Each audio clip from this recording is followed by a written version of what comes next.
3, 2, 1.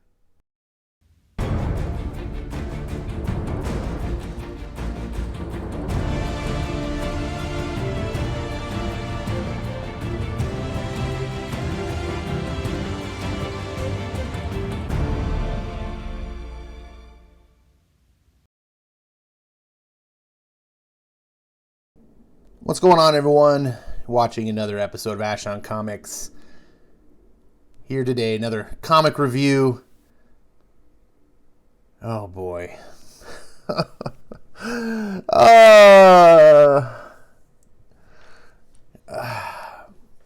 right. It's no surprise, I'm going to admit. I hate Teen Lantern. I pretty much hate everything Brian Michael Bendis creates. And this is no exception. An 11-year-old girl who might be the most powerful Green Lantern ever. Stupid. Anyways, this is the new Green Lantern for the new Infinite Frontier Omniverse that I will also be forthcoming and transparent with you. I don't have any interest in. I only read these books for the sake of my channel. Infinite Frontier, I have canceled all of my my personal subscription to these books. For enjoyment. I don't read a single DC book anymore because, I read them. Obviously, I don't. Who cares? I don't like the Omniverse. I think it's an excuse for DC to get out of continuity. I think they've been watching what Marvel's been doing for the past nearly a decade and just being like, nothing matters anymore. We don't have to have things connect or make sense.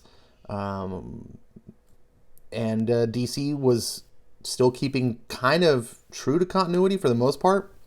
Still actually editing comics, doing things, and feeling like, Marvel's still kicking our butts, so why don't we just throw all this out the window? Why don't we just fail like they do? The problem is DC, you're not Marvel. And once upon a time, not too long ago, actually in 2016, you guys were crushing Marvel. And then you decided, success, we can't succeed. Let's cancel this rebirth idea that's so successful that everyone likes. Anyways, that's not here to do a big rant on that. I just want to be transparent with you because you're coming here to read a review or listen to a review about a book, and my biases might matter to you. This is written by Jeffrey Thorne, who I don't really know much. I've read a few of his books. I know him mostly because he's guest starred or guest hosted over on Perch's channel. He's done the Friday night stream, which is actually going on as I record this. So I'm going to finish up and then jump on that stream. Well, I'm not going to jump on. I'm going to chat. But Jeffrey Thorne seems like a nice guy. I'm not confident about his political views, staying away from comics or this or that. I'm not 100% sure, but he seems like a nice guy.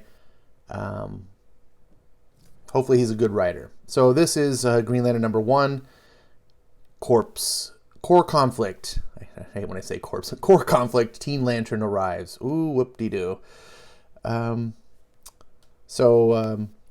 This book opens up, and it's a surprise choice for an artist for Green Lantern is Dexter Soy. Now, another transparency and bias, I am not a fan of Dexter Soy. I know a lot of people love Dexter Soy. And I tolerated his art when he was on Red Hood. And I tolerated it when he was on Batman the Outsiders. A lot of people love his work, and that's fine. I'm not going to here to tell you that you should not like his work. I'm here to tell you that I don't particularly like his work. I don't hate it. There's plenty of artists that are worse. But in the DC stable, he's one of my least favorites. But that's neither here nor there. What I'm trying to get at with this is that Dexter Soy sells comics. He does have a fan base, and there are a lot of people that are like, oh yeah, Dexter Soy, give me that Dexter Soy art. Why then is he not doing the cover? This is a huge pet peeve of mine. I understand sometimes you're doing a shitty Captain America book with a terrible no-name artist with arguably one of the worst writers. Anyways, you want to sell the book, so you put Alex Ross on the cover. That makes sense. But Dexter Soy he would sell books. People would come buy this book just because they saw Dexter Soy. Some people might not even buy this book because they see this cover and they go, I'm not interested in this. But you see Dexter Soy's art on the cover and maybe they go, oh, I like this guy. Anyways, I just don't understand. So this book, I'm not going to really spoil the whole book, but I'll just kind of cover what it's about. It starts off, boom, action-packed. Jumps right into the action. For ill or good, I'm not quite sure. Overall, the book worked for me. I'm going to give this a positive review. I guess you can tune out now. But I'm still not 100% certain that jumping right into the action is a great thing. Maybe it is. Comic fans don't want to wait for some long build-up dramatic story. Sometimes that first issue is going to sell them or hook them. So sure, I'm gonna go ahead and side with this idea. There's a big thing going on, and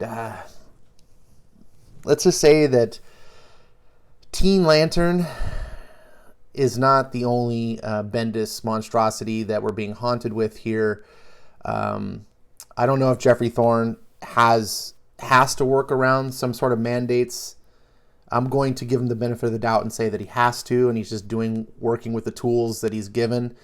But this is the stupid United Nations thing that Bendis did in Superman, where Superboy solved the problems of the galaxy by saying, you know what? Why don't you do a United Nations thing like we have on Earth for the planets, and all the aliens can get along?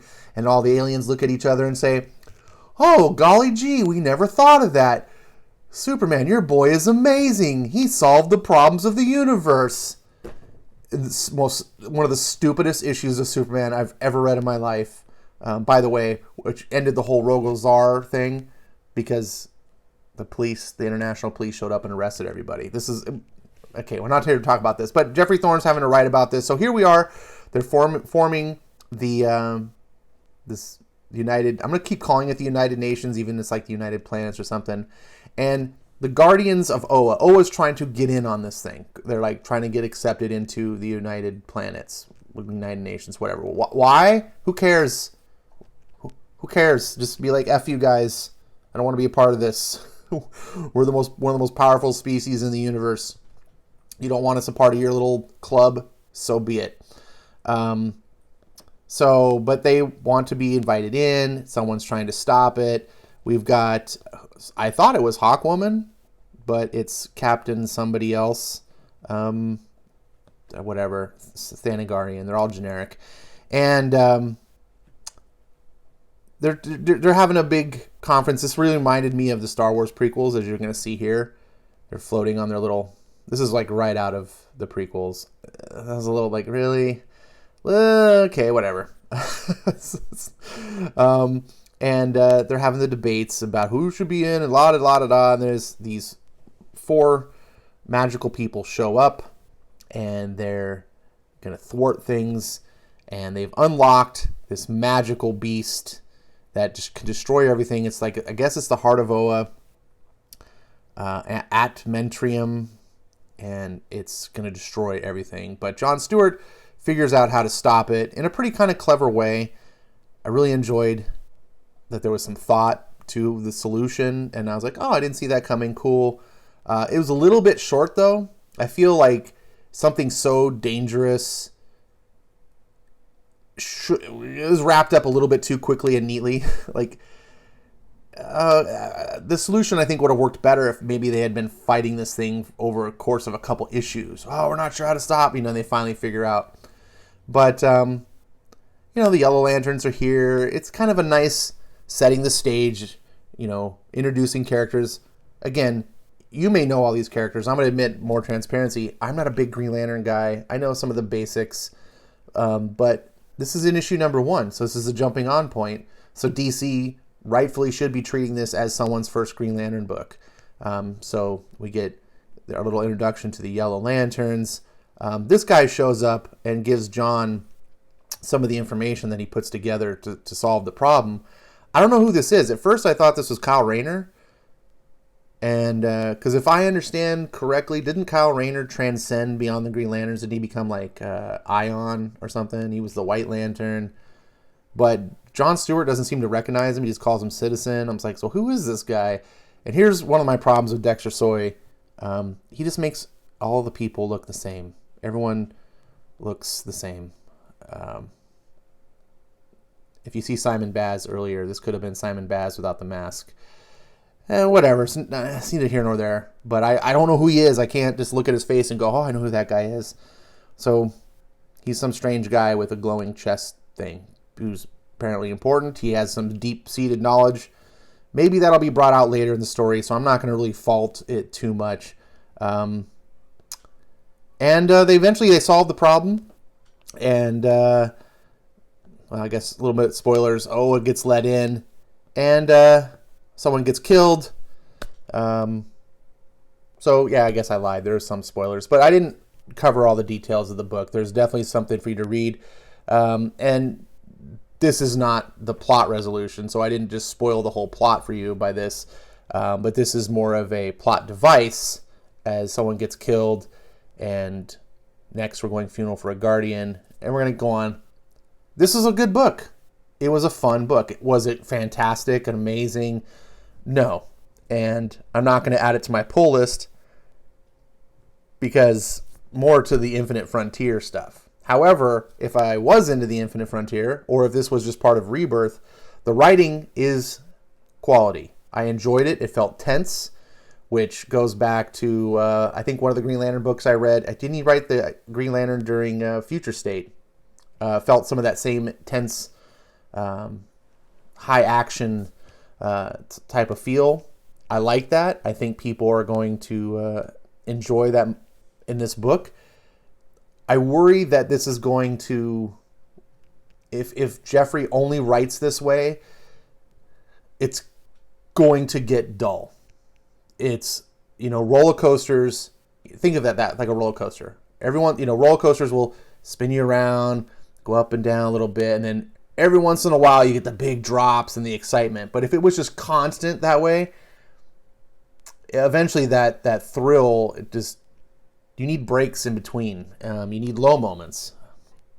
I feel like I'm not eloquently establishing what I'm trying to say. But be that as it may, I'm going to give this a positive review. I'm going to give this 3 stars. 3 stars is a good review for me.